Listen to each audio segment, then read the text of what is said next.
La dernière fois que je me tenais ici, c'était pas facile.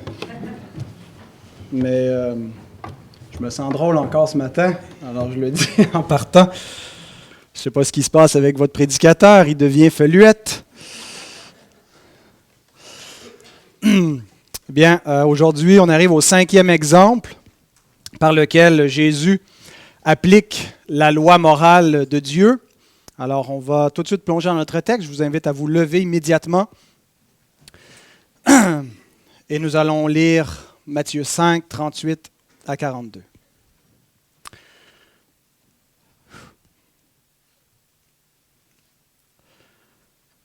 Vous avez appris qu'il a été dit « œil pour œil et dent pour dent ». Mais moi, je vous dis de ne pas résister aux méchants. Si quelqu'un te frappe sur la joue droite, présente-lui aussi l'autre. Si quelqu'un veut plaider contre toi et prendre ta tunique, laisse-lui encore ton manteau. Si quelqu'un te force à faire 1 000, fais-en 2 avec lui. Donne à celui qui te demande et ne te détourne pas de celui qui veut emprunter de toi. Prions. Notre Père, merci pour ta parole divine.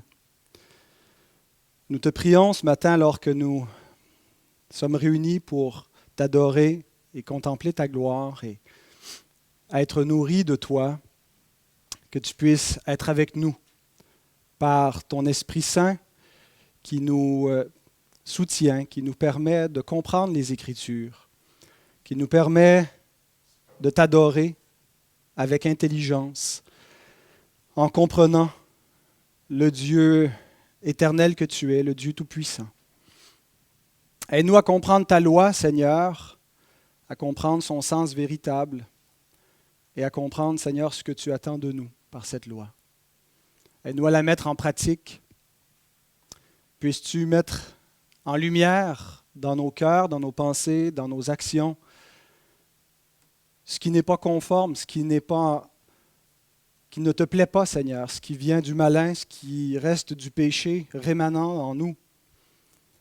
Et Seigneur, par ta grâce, affermis-nous dans tes voies. Nous nous attendons à toi ce matin, Seigneur. Nous te prions donc de parler et d'agir, ton peuple est debout devant toi. Et Seigneur, nous voulons être en communion avec toi. Et c'est par Christ que nous te prions. Amen.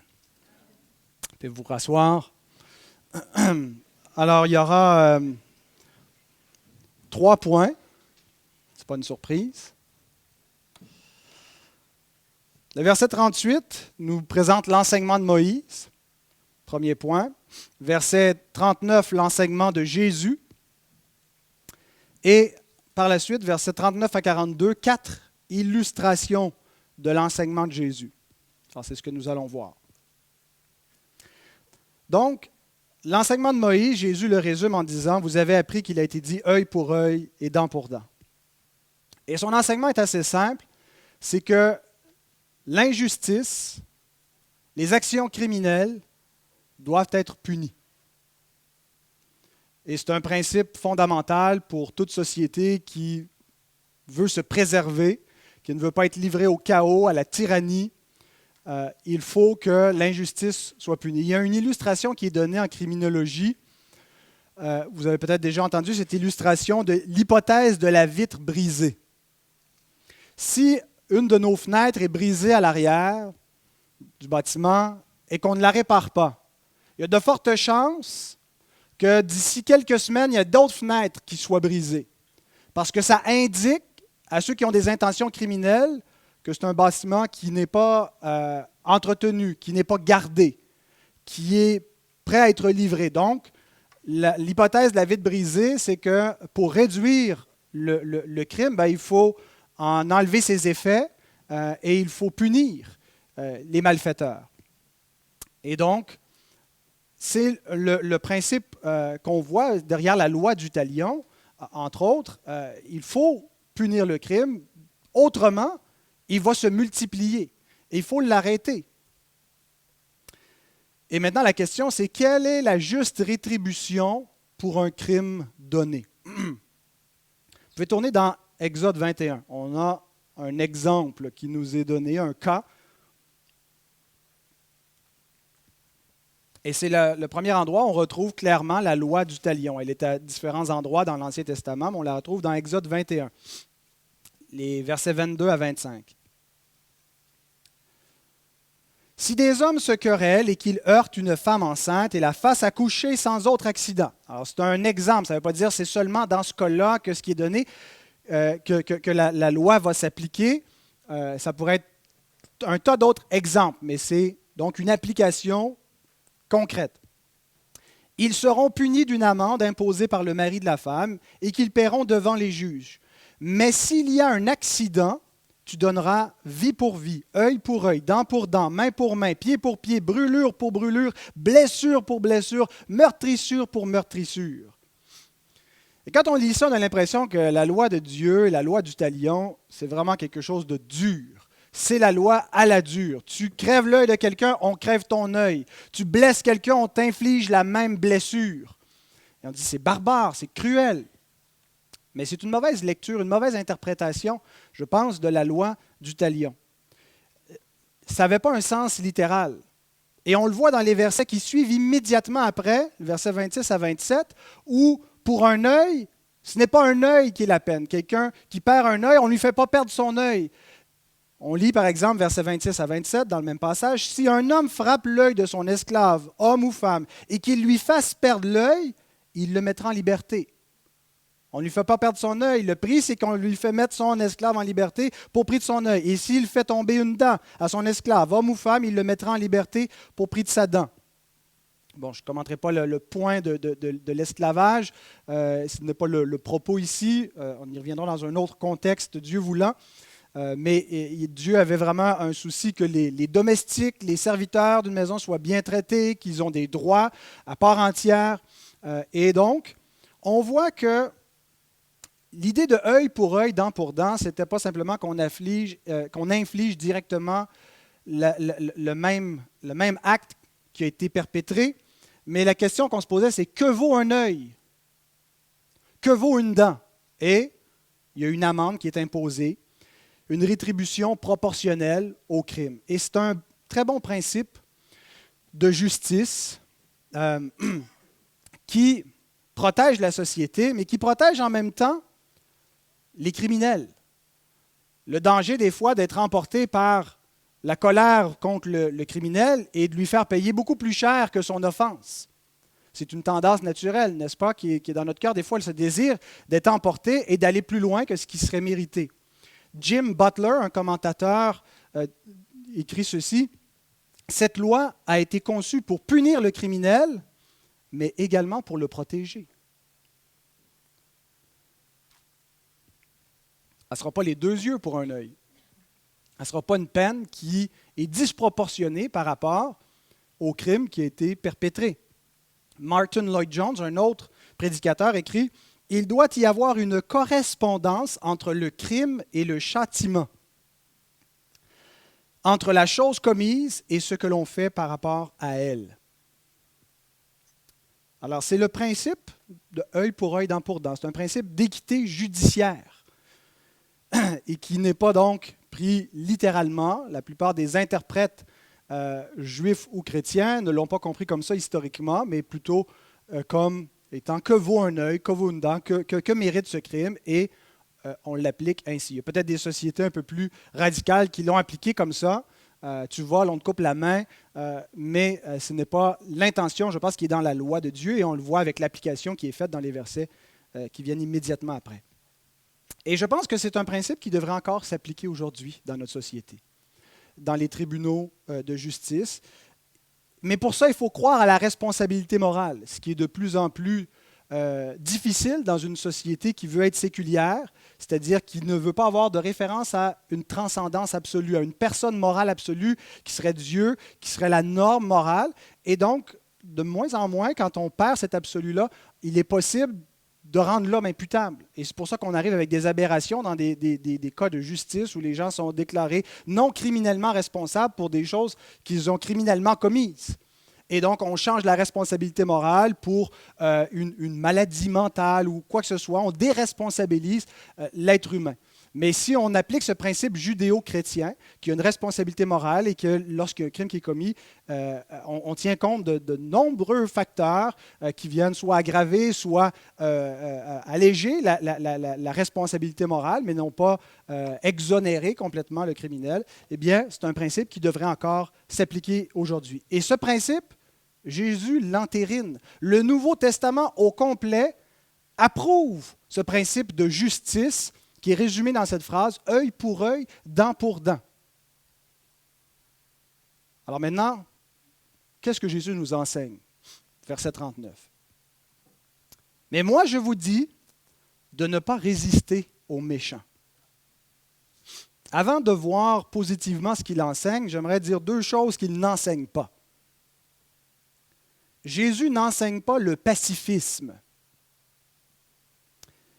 Nous sommes appelés à être pacifiques. Nous sommes appelés à être pour la paix. Il n'y a personne qui devrait... La Bible n'encourage pas le contraire du pacifisme, le militantisme belliqueux et la conquête par les armes. Mais l'idée qu'il ne devrait y avoir aucune situation où l'autorité fait usage de force, a recours à des armes, ou même mène une guerre, ce n'est pas du tout une idée que l'Écriture soutient. Il est parfois, malheureusement, nécessaire d'avoir recours à la force, d'avoir recours à la force armée. Les guerres sont inévitables dans un monde déchu, parce que tous les êtres humains ne vont pas vivre selon les principes divins de justice. Il y aura des transgresseurs, ça va de soi depuis que la semence du serpent, depuis que la nature déchue est entrée chez les hommes. Il y aura des hommes donc qui vont se rebeller et les justes ne doivent pas simplement croiser les bras et attendre que ça se passe ou espérer que Dieu envoie du ciel des anges pour les arrêter. Il a confié ce pouvoir à des autorités qui doivent l'administrer. Donc, l'Écriture n'est pas pacifique dans ce sens-là où elle condamne absolument tout usage de force. Il est donné ici un principe d'éthique personnelle qui ne peut pas s'appliquer aux tribunaux ou à la société civile. Si une nation attaque une autre, il y a un droit légitime de se défendre et il n'est pas donc requis que la nation présente l'autre joue ou que les tribunaux ne punissent pas les malfaiteurs et les laissent aller. Ce n'est pas du tout l'idée que Jésus promeut ici. Il est pour l'emprisonnement, il est pour la peine de mort, je crois, et donc les principes de justice qu'on retrouve dans l'Écriture. Deuxième chose que Jésus n'enseigne pas, c'est qu'il n'enseigne pas l'asservissement personnel aux méchants. Que nous-mêmes, individuellement, personnellement, on se laisserait totalement asservir à l'injustice quand elle s'élève contre nous, sans jamais protester, sans jamais chercher à se défendre. Certains chrétiens croient que sur la base de ce passage, il est interdit aux chrétiens de se défendre, légalement ou physiquement, d'employer des recours légaux ou d'employer des recours physiques pour se défendre lorsque c'est nécessaire. On voit des exemples dans le Nouveau Testament. Jésus lui-même, dans son procès, qui pourtant doit aller mourir, doit être déclaré coupable et doit se rendre à la croix, va riposter à un certain point lorsqu'on le frappe, lorsque le huissier le frappe après qu'il ait répondu au souverain sacrificateur. Et il dit, si j'ai mal répondu, prouve ce que j'ai dit de mal. Et si j'ai bien répondu, pourquoi me frappes-tu? Alors, il ne se laisse pas bêtement frapper sans rien dire. Dans Jean 18, 22 à 23. Paul fait valoir ses droits de Romain devant l'injustice lorsqu'il est emprisonné de manière injuste dans Acte 16. Plus tard, dans Acte 23, lorsque les Juifs veulent le faire mourir rapidement, il évoque encore ses droits. Le chapitre 24 et 25 des Actes, c'est l'apôtre Paul qui utilise ses privilèges de citoyen romain pour éviter de se faire condamner par le Sanhédrin des Juifs et en appelle à César pour que sa cause soit entendue devant César et entend bien se défendre et plaider. Et certains croient qu'il va être, parce qu'on n'a pas la fin du procès dans Acte 28, mais qu'il aurait été acquitté. Éventuellement, il va être condamné par les autorités romaines pour son prosélytisme, son refus de confesser de confesser que seul César est Seigneur. Mais donc, on voit qu'il se défend légalement. Et les chrétiens, donc, devraient, dans certains cas, utiliser des recours légaux lorsqu'il y a des injustices et faire valoir leurs droits et ne pas simplement dire sur la base de ce texte-là, on n'a pas le droit de se défendre.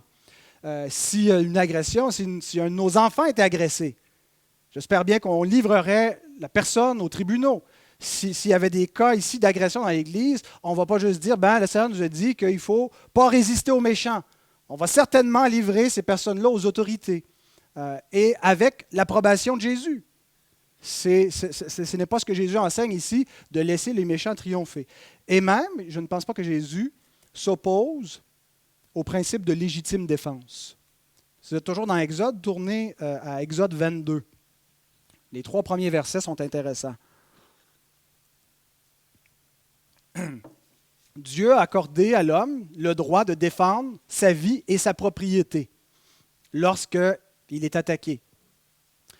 Le principe de légitime défense. Si un homme dérobe un bœuf ou un agneau et qu'il l'égorge ou le vende, il restituera 5 bœufs pour le bœuf et 4 agneaux pour l'agneau. Vous voyez, ce n'est pas toujours 1 pour 1.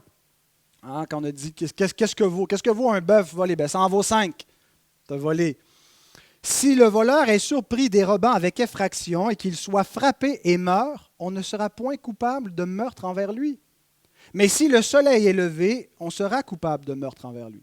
Il y avait une différence donc entre un voleur qui est tué pendant qu'il fuit, c'est un meurtre, ou un voleur qui est tué lorsqu'il agit par effraction, et c'est la nuit, et donc c'est de la légitime défense. L'Écriture faisait une différence, et nos tribunaux encore aujourd'hui font une différence. Une personne qui est désarmée, qu'on attaquerait et qui est neutralisée, qui serait tué, on ne pourrait pas plaider la légitime défense, ça serait un homicide. Mais dans le cas où on se fait attaquer et on se défend et qu'il en résulte la mort de la personne, c'est une défense légitime. Et c'est un principe qui est biblique. Et ce n'est pas à ça que Jésus ne s'oppose pas à ce principe-là. On voit qu'il a été permis aux Juifs de se défendre dans le livre d'Esther et de mettre à mort ceux qui voulaient les mettre à mort, de se défendre légitimement. Et implicitement, cette action qui a été entreprise par le peuple juif est approuvée de Dieu. Donc, si quelqu'un vous attaque, si quelqu'un s'introduit par effraction dans votre domicile et s'en prend à votre vie, à la vie de votre épouse, de vos enfants, le Seigneur ne dit pas restez là les bras croisés. Mes frères, levez-vous et défendez votre foyer et neutralisez cette personne. Et puis s'il le faut, il faut le mettre à mort. C'est peut-être la première fois que vous entendez une telle chose du haut de la tribune. Maintenant, qu'est-ce que Jésus veut nous enseigner s'il dit de ne pas résister aux méchants?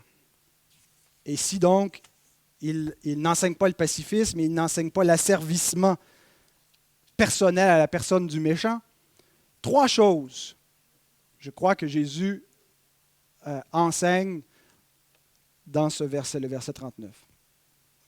D'abord, Jésus condamne la vengeance personnelle.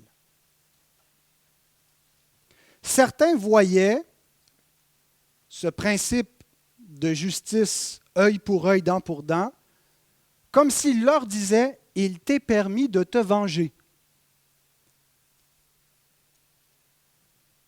Œil pour œil, dent pour dent, quelqu'un t'a fait du mal, tu as un droit légitime de lui rendre la monnaie de sa pièce.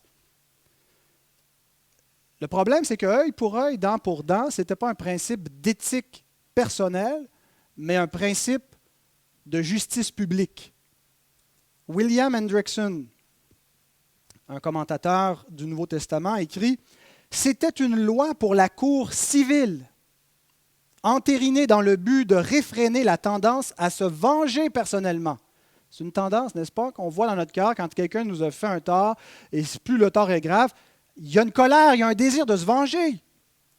Mais le but de cette loi, c'était de réfréner cette passion qui vient de notre cœur pécheur. Ces passages de l'Ancien Testament ne signifient pas « venge-toi toi-même lorsque tu es lésé dans ton droit ». Ils signifient exactement l'inverse. Ne te venge pas toi-même, mais laisse la justice être publiquement administrée. Ça fait une grosse différence. Œil pour œil, dent pour dent, c'est un principe de justice publique et non une maxime de vie, une norme pour notre éthique personnelle. Donc, d'une part, on ne doit pas chercher à se faire justice soi-même.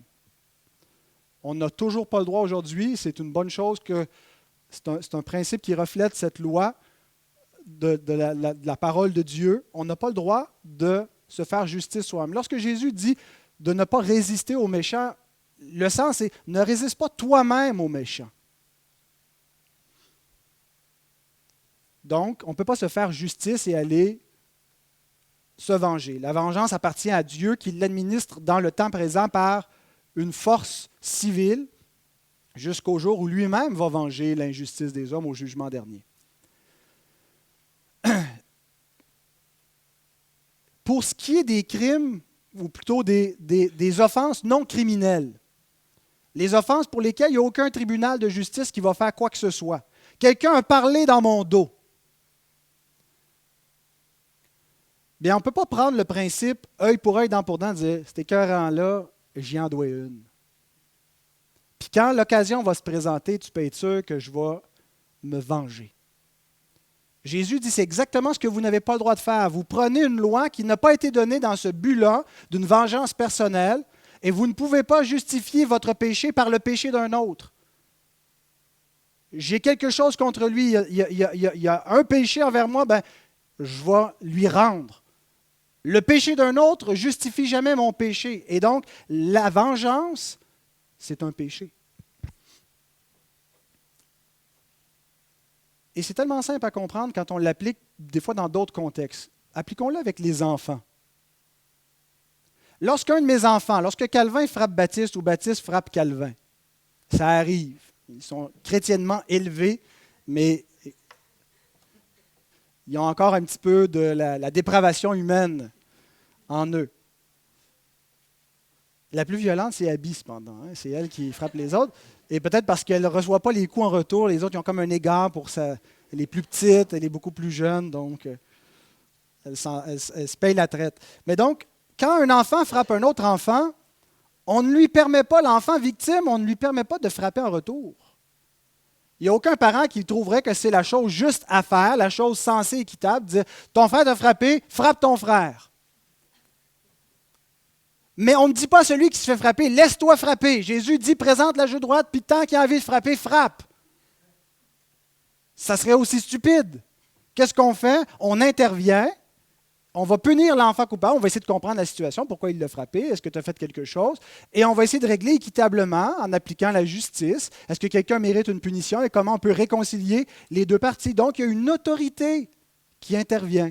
Il ne leur est pas permis de se faire justice en prenant le principe œil pour œil, dent pour dent. Tu m'as frappé, je te frappe. Mais c'était ce que les Juifs comprenaient du principe œil pour œil, dent pour dent. J'ai le droit légitime de me venger. Spurgeon écrit « Lorsque la loi du talion était devenue la règle de la vie quotidienne et qu'elle favorisait la vengeance, notre Seigneur n'allait pas tolérer que ce principe soit appliqué individuellement. Une bonne loi dans une cour de justice peut devenir une fort mauvaise coutume dans la société de tous les jours. » Deuxième chose que Jésus enseigne, il ne permet pas la vengeance personnelle. Deuxième chose, Jésus condamne l'esprit de vengeance. D'un côté, il condamne la vengeance elle-même. Tu n'as pas le droit de prendre ce principe-là pour te faire justice à toi-même, pour chercher des occasions, pour dire mon péché ou ce que je fais est justifié parce que je lui dois. Mais même l'esprit de vengeance, l'hostilité qui est dans notre cœur, on pourrait arriver à dire je ne le ferai pas, mais j'ai vraiment un coup. Puis, mec, il arrive de quoi, je vais me réjouir. Et certains, donc, comprenaient que œil pour œil, dent pour dent, c'est cette espèce de loi qui vient cautionner ce sentiment. Il le mérite, il t'est permis de l'haïr, il t'est permis d'être revanchard et de lui souhaiter du mal. La justice punitive, qui se résume par œil pour œil, dent pour dent, ne justifie pas la rancune du cœur, ne permet pas l'hostilité, ne permet pas la haine du cœur. La loi elle-même, la même loi de Moïse le condamne. Tournez dans Lévitique 19, un beau passage qui va être revu en plus la semaine prochaine.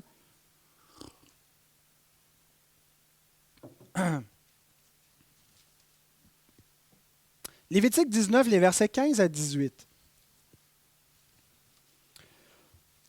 Tu ne commettras point d'iniquité dans tes jugements. Donc, il est question de justice, d'établir un jugement. Tu n'auras point égard à la personne du pauvre et tu ne favoriseras point la personne du grand, mais tu jugeras ton prochain selon la justice. Donc, le juge ne peut pas dire « Ah ben là, ici, on a quelqu'un qui appartient à une minorité visible, il faut qu'il y ait plus de droits que l'autre. » On ne peut pas dire ici, on a quelqu'un qui occupe une place importante dans la société, c'est un riche, on va lui donner plus de droits. Non, tu vas juger ton prochain selon la justice, sans égard pour la personne. Paul donne le même principe à Timothée dans son rôle pastoral, de ne pas faire de favoritisme, de ne pas faire exception de personne, d'appliquer la parole de Dieu équitablement envers toutes les personnes. On est tous égaux malgré les rôles et les positions différentes qu'on occupe. Sur le plan de l'être, on est tous identiques. Verset 16. Tu ne répandras point de calomnie parmi ton peuple. Tu ne t'élèveras point contre le sang de ton prochain, je suis l'Éternel. Et écoutez ce qu'il ajoute. Tu ne haïras point ton frère dans ton cœur. Tu auras soin de reprendre ton prochain, mais tu ne te chargeras point d'un péché à cause de lui. Tu ne te vengeras point et tu ne garderas point de rancune contre les enfants de ton peuple. Tu aimeras ton prochain comme toi-même. Je suis l'Éternel. Œil pour œil, dent pour dent, c'est bon. Et c'était le principe de la loi que devait administrer la cour de justice en Israël. Mais ça ne pouvait jamais justifier la haine du cœur. Même si la justice devait s'appliquer, il devait y avoir une attitude de grâce, pas une attitude de rancune, chercher le pardon, pas une attitude de vengeance, pas de haine, pas d'hostilité. Il faut aimer notre prochain comme nous-mêmes. Et le prochain, c'est qui? Il n'y a personne qui ne peut jamais se disqualifier comme notre prochain. Le pire criminel, la personne la plus haïssable demeure notre prochain qu'on doit aimer. Et l'aimer, ça ne veut pas dire nécessairement empêcher que la justice soit exécutée à son égard. Pourquoi on corrige nos enfants? Parce qu'on les aime. Celui qui n'aime pas son enfant, laisse aller, ne le reprend pas, ne le punit pas. Quand on aime notre enfant, c'est parce qu'on l'aime qu'on fait ce qui est bien, qu'on applique la justice. Donc, il n'y a pas une incompatibilité entre ces deux vérités-là, contrairement à ce que le monde veut nous faire croire, que si on juge, que si on condamne des choses, on a de la haine. C'est parce qu'on aime notre prochain qu'on condamne le péché. Mais dans la poursuite de la justice, faisons attention à la haine de notre cœur. C'est ce que Moïse nous écrit ici. Au verset 17. Tu ne haïras point ton frère dans ton cœur, tu auras soin de reprendre ton prochain, mais tu ne te chargeras point d'un péché à cause de lui. Fais attention pour ne pas te mettre à l'haïr et te charger d'un péché à cause de ce qu'il t'a fait.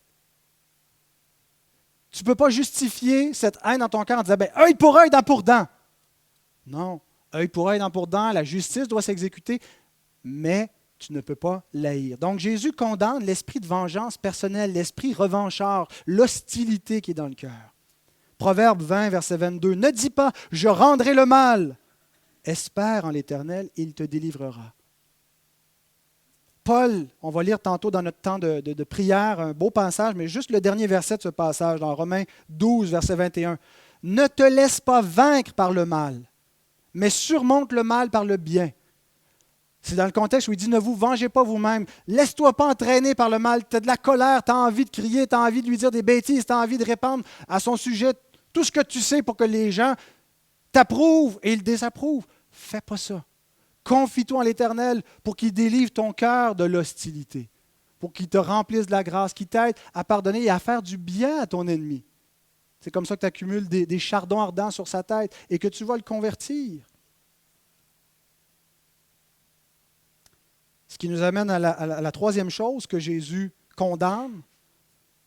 Jésus condamne l'attitude légaliste et sans miséricorde. Plus loin dans l'Évangile de Matthieu, il va dire aux scribes, aux pharisiens, « Allez et apprenez ce que signifie « Je prends plaisir à la miséricorde ». L'Éternel prend plaisir à la miséricorde. La loi que Dieu a donnée, qui nous paraît très sévère, n'est pas contraire à la miséricorde, à la bonté de Dieu. C'est une loi en fait qui nous pousse à la miséricorde en nous montrant ce que mérite notre péché. Et Dieu est prêt à pardonner ceux qui se repentent et qui cherchent sa grâce. Et donc nous devons imiter le Seigneur par un cœur miséricordieux. Et il est possible de poursuivre la justice tout en étant miséricordieux. C'est exactement ce que Dieu fait. On n'a pas besoin de transgresser le principe de la justice, de ne pas appliquer ce qui est équitable pour être miséricordieux. Dieu n'a pas exécuté sa miséricorde au prix de sa justice.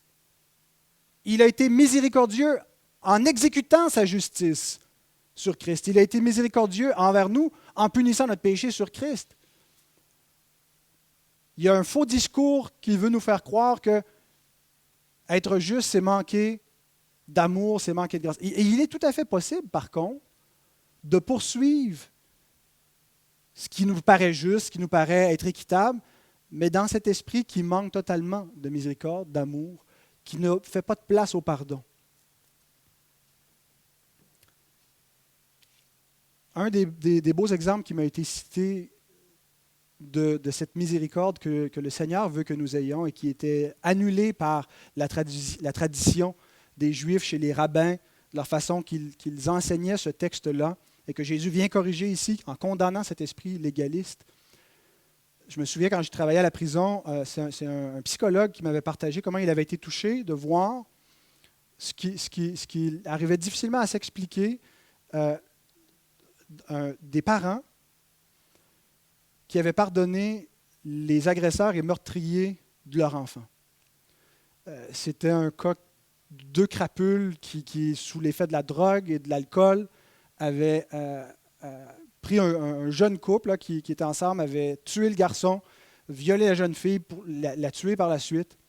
Et je ne sais pas si c'était les parents du garçon ou de la fille, des Québécois qui étaient des chrétiens et qui tenaient à aller rencontrer les agresseurs. Pas pour leur dire en pleine face comment ils les haïssaient, mais pour les pardonner, en leur regardant dans les yeux, en leur parlant de l'amour de Dieu. Et ce n'est pas que ces parents-là souhaitaient que ces gens soient en liberté, puis que je pense qu'ils se réjouissaient que justice soit faite, qu'on les ait arrêtés, qu'ils soient mis en prison et qu'ils reçoivent ce que mérite leur châtiment, mais en même temps pas dans un esprit, je ne vais pas porter toute ma vie la haine et l'hostilité contre eux. Et un des agresseurs les a rencontrés. Et c'est seulement quand il a exprimé par la suite que les parents l'ont pardonné. Et ils l'ont même pris dans leurs bras, ont pleuré avec lui, qu'il a réalisé combien il était une crapule, combien il était sale, que la grâce a changé son cœur et qu'il a pu vraiment venir à une vraie repentance. Et c'est ce que les enfants de Dieu doivent faire. On peut poursuivre la justice en étant rempli de miséricorde, en comprenant que le pécheur, l'impie du monde, est un aveugle dont on a compassion. Il reste un méchant qu'il faut arrêter, qu'il faut empêcher, qu'il faut condamner. Mais en même temps, on cherche qu'il se repente et qu'il obtienne miséricorde. Nous aimons la justice et nous aimons la miséricorde. Il y a une belle image de cela dans l'œuvre de Victor Hugo, Les Misérables. Je n'ai pas lu le livre, mais je me souviens d'avoir vu dans le film cette scène-là qui m'a beaucoup, beaucoup touché. Et j'aimerais juste vous lire. C'est la scène où Jean Valjean, après avoir été hébergé chez l'évêque, lui l'a volé, est parti pendant la nuit avec de l'argenterie, et il se fait arrêter par la police, par les gendarmes qui le ramènent, reconnaissent que ça ne peut pas être lui, et le ramènent chez l'évêque en question. Et voici ce que Victor Hugo écrit. « On frappa à la porte. « Entrez, dit l'évêque. La porte s'ouvrit. Un groupe étrange et violent apparut sur le seuil. 3 hommes en tenaient un 4e au collet. Les 3 hommes étaient des gendarmes. L'autre était Jean Valjean. Un brigadier de gendarmerie qui semblait conduire le groupe était près de la porte. Il entra et s'avança vers l'évêque en faisant le salut militaire. « Mon Seigneur, dit-il. À ce mot, Jean Valjean, qui était morne et semblait abattu, releva la tête d'un air stupéfait. Mon Seigneur, murmura-t-il, ce n'est donc pas le curé. Silence, dit un gendarme. C'est Monseigneur l'évêque. Cependant, Monseigneur Bienvenu s'était approché aussi vivement que son grand âge le lui permettait. Ah, vous voilà, s'écria-t-il en regardant Jean Valjean.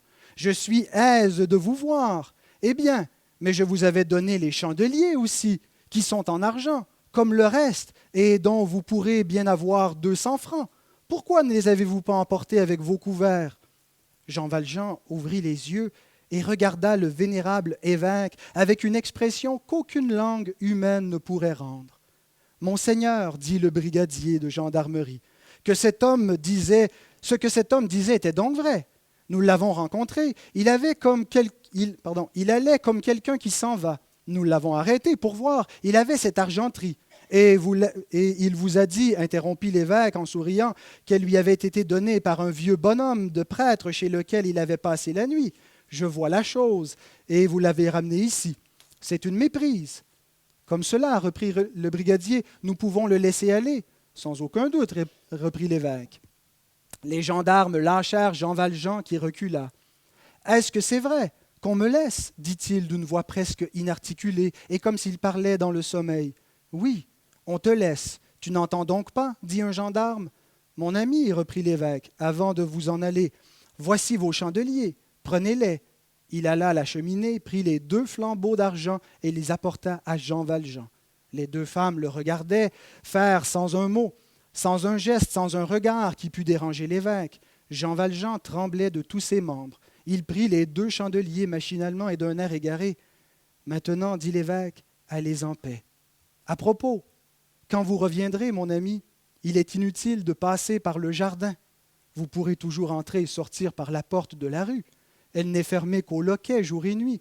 Puis se tournant vers la gendarmerie, « Messieurs, vous pouvez vous retirer. » Les gendarmes s'éloignèrent. Jean Valjean était comme un homme qui va s'évanouir. L'évêque s'approcha de lui et lui dit à voix basse, « N'oubliez pas, n'oubliez jamais que vous m'avez promis d'employer cet argent à devenir honnête homme. » Jean Valjean, qui n'avait aucun souvenir d'avoir rien promis, resta interdit. L'évêque avait appuyé sur ces paroles en les prononçant, et il reprit avec solennité, « Jean Valjean, mon frère, vous n'appartenez plus au mal, mais au bien. C'est votre âme que je vous achète. Je la retire aux pensées noires et à l'esprit de perdition, et je la donne à Dieu. »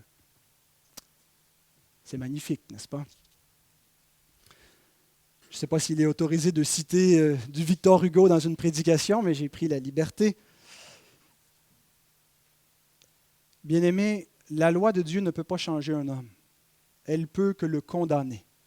Et elle le condamne justement, et nous ne devrions pas nous opposer à la loi, elle doit faire son travail. Mais on a un Dieu qui est miséricordieux, un Dieu qui fait grâce et qui exécute sa justice sur son propre Fils pour ceux qui viennent à lui. Et nous sommes les ambassadeurs de cette miséricorde. Nous devons l'incarner, pas juste théoriquement en présentant l'Évangile, en expliquant la logique, la mécanique de la justice divine, mais en l'incarnant dans nos gestes, dans nos paroles, dans notre attitude. La miséricorde doit tellement s'imprégner en nous que ce ne soit pas seulement nos mots qui en parlent, mais toute notre vie qui en transpire, qui la démontre. Et tout cela ne contredit pas la loi. Galates 5, 22 à 23. Le fruit de l'esprit, c'est l'amour, la joie, la patience, la bonté, la bienveillance, la foi, la douceur, la maîtrise de soi. La loi n'est pas contre ces choses. C'est intéressant que Paul ajoute ça, n'est-ce pas? On a tendance parfois à les opposer, la loi et la grâce. Et il y a un contraste entre les deux. On n'est pas en train de dire que la loi, c'est l'Évangile, c'est la même chose. Mais dans l'Évangile du Christ, il y a une harmonie entre la grâce et la justice de Dieu.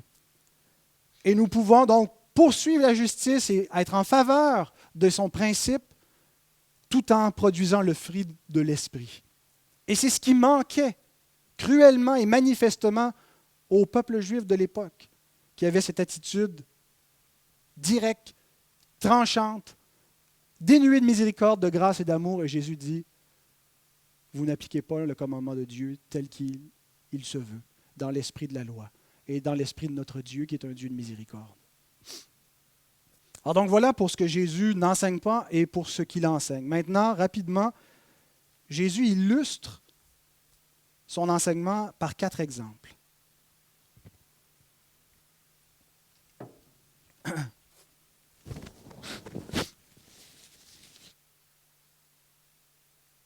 Au verset 39. Si quelqu'un te frappe sur la joue droite, présente-lui aussi l'autre.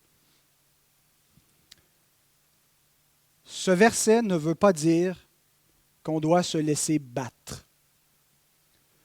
Je pense que c'est une mauvaise interprétation pour ceux qui ont dit Jésus ici nous enseigne qu'un croyant ne doit jamais se défendre. On t'attaque, on attaque ta femme, on attaque tes enfants, tu ne peux rien faire. Tu présentes l'autre joue, t'attends, t'espères que Dieu te délivre.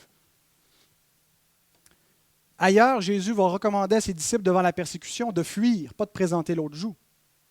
On a cité, j'ai mentionné tantôt l'exemple en Esther où il a été donné au peuple juif de riposter, de se défendre. Je pense ici ce que le texte veut dire, Jésus ne nous présente pas un cas d'agression. Bon, dans notre société aujourd'hui, c'est une agression, une petite taloche, une tape sur les fesses d'un enfant, bientôt ça va être criminel.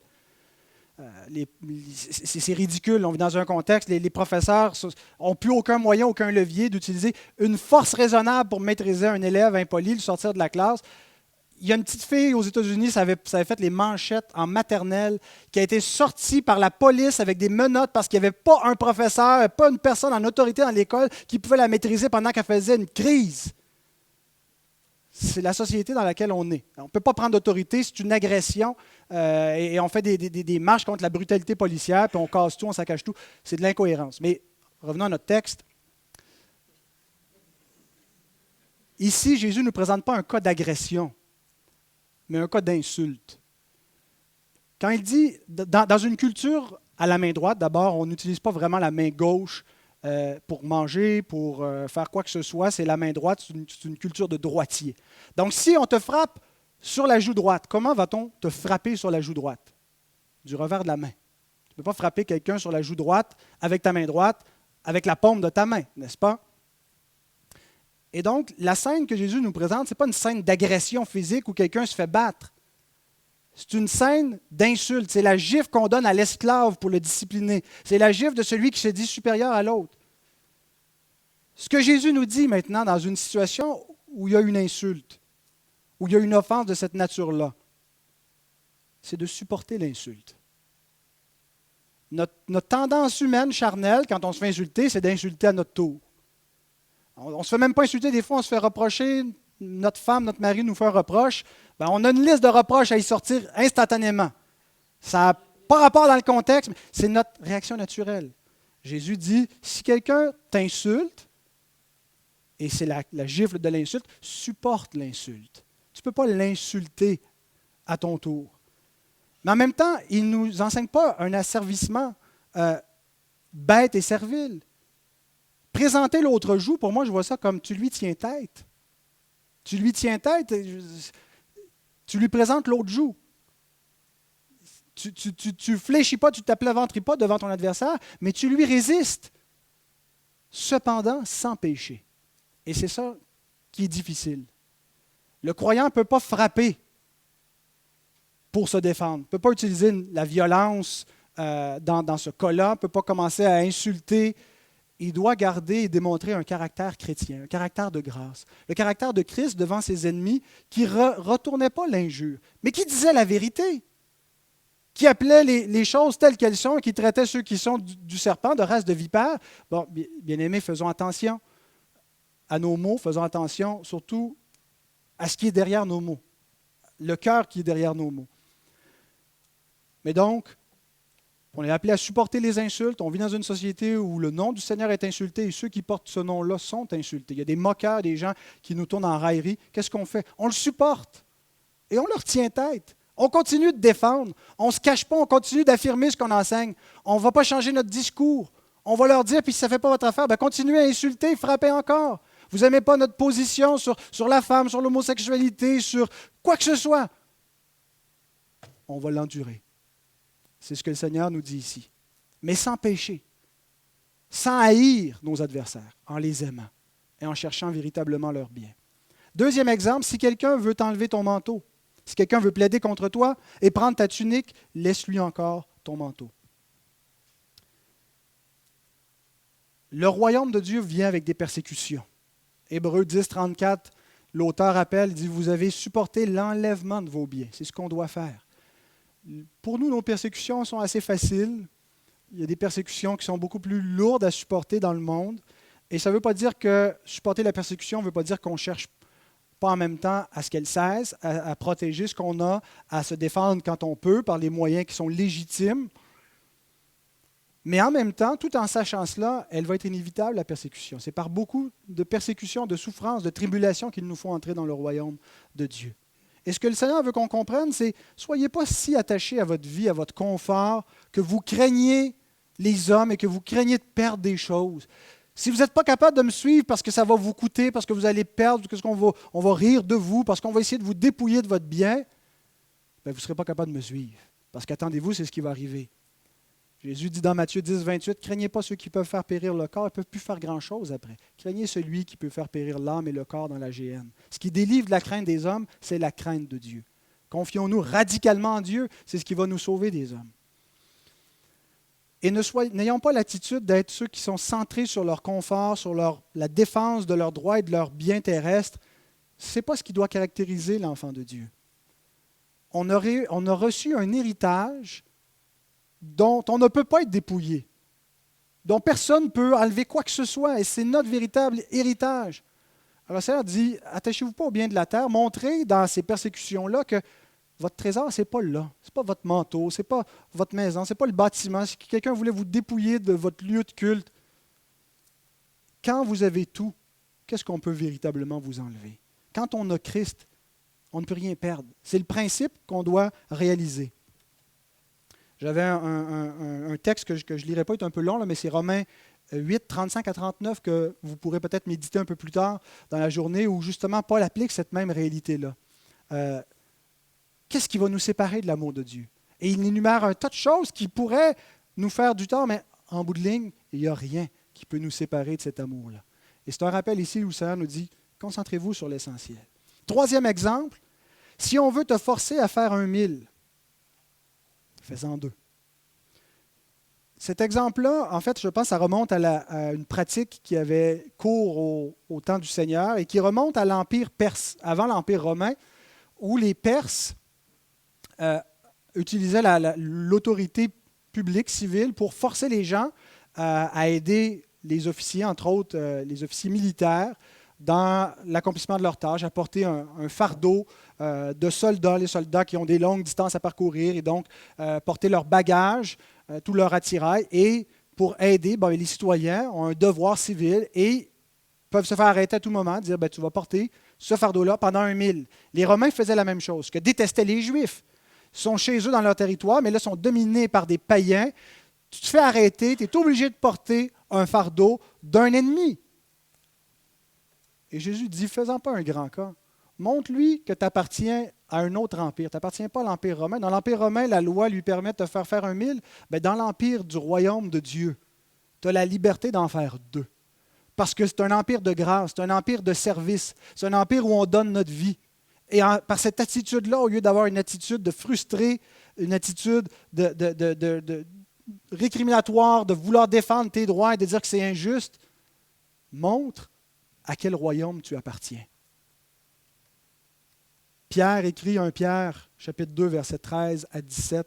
« Soyez soumis à cause du Seigneur à toute autorité établie parmi les hommes, soit au roi comme souverain, soit au gouverneur comme envoyé pour punir les malfaiteurs et pour approuver les gens de bien.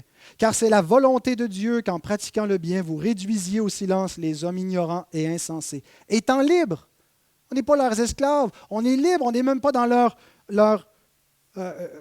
empire à eux, leur loi, sans faire cependant de la liberté un voile qui couvre la méchanceté, mais agissant comme des serviteurs de Dieu.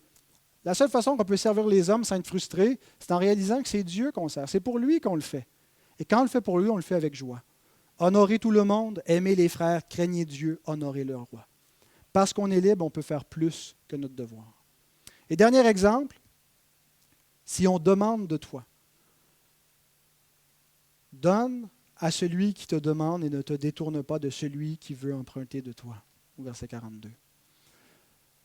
La mentalité œil pour œil, dent pour dent entraînait une mentalité légaliste.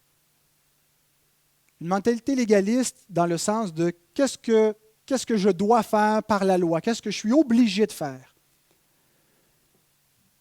Et donc, cet esprit légaliste qui caractérise ceux qui ne connaissent pas la miséricorde de Dieu, on va donner seulement ce qu'on est obligé, point à la ligne. Mais les enfants de Dieu sont prêts à faire plus que leur obligation, que leur simple devoir légal, parce qu'ils vivent pour Dieu. Ça ne signifie pas ce que Jésus est en train de dire, donner sans discernement au premier venu, sans poser de questions. Je ne pense pas qu'on aide quelqu'un quand on lui donne, quand on sait que ce n'est pas nécessairement pour un bon usage. Quelqu'un qu'on sait qui va l'utiliser pour s'acheter de la boisson ou de la drogue, ou de donner à quelqu'un qui refuse de travailler, quelqu'un qui ne peut pas travailler sur une chose, mais quelqu'un qui refuse de travailler. L'Écriture dit qu'il ne mange pas non plus. Il y a un principe de responsabilité individuelle. Mais même devant ces gens-là, ça ne veut pas dire qu'on leur ferme notre cœur. Ça ne veut pas dire qu'on dit « Va-t'en le pouilleux, je ne veux rien savoir de toi, crève ». Ce n'est pas du tout l'attitude du croyant. Le chrétien est appelé à être généreux. Et il a toujours quelque chose à donner, même si ce n'est pas de l'argent. Rappelez-vous, je n'ai ni argent ni or. Mais ce que j'ai, je te le donne. Se donner soi-même.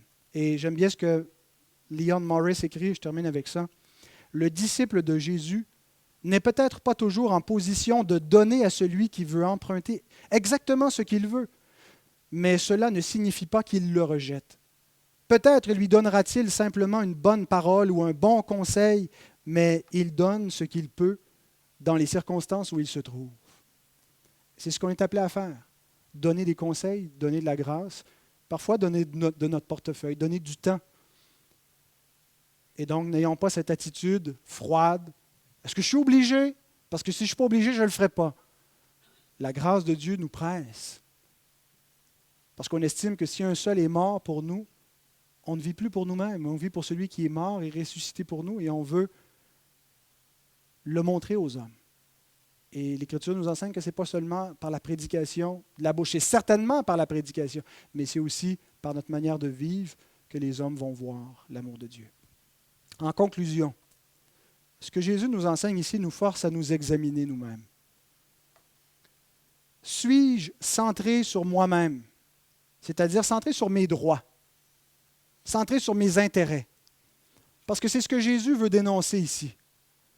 Cette attitude de centrer sur toi, centrer sur ce que j'ai droit, cette préoccupation par mon intérêt, mes droits. Suis-je une perpétuelle victime qui demande justice? Toujours lésé par tout le monde? Est-ce que c'est mon attitude d'avoir des reproches à faire contre tout le monde? Parce que si c'est le cas, Jésus dit qu'il y a un problème avec la disposition de notre cœur. Suis-je capable de souffrir une injustice et d'aimer malgré tout? De supporter l'injustice, de ne pas toujours demander vengeance.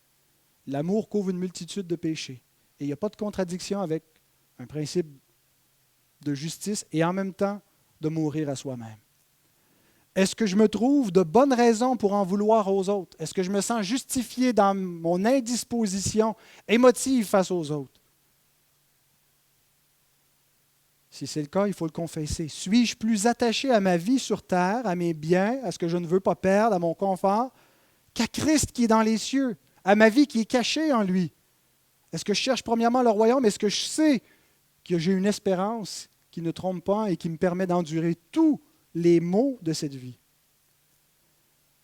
Est-ce que je fais le minimum requis ou est-ce que je suis mu par la grâce? Bien-aimés, confessons nos péchés, confessons nos manquements vis-à-vis de la loi du Seigneur. Elle expose nos cœurs, elle nous montre l'étroitesse de notre amour.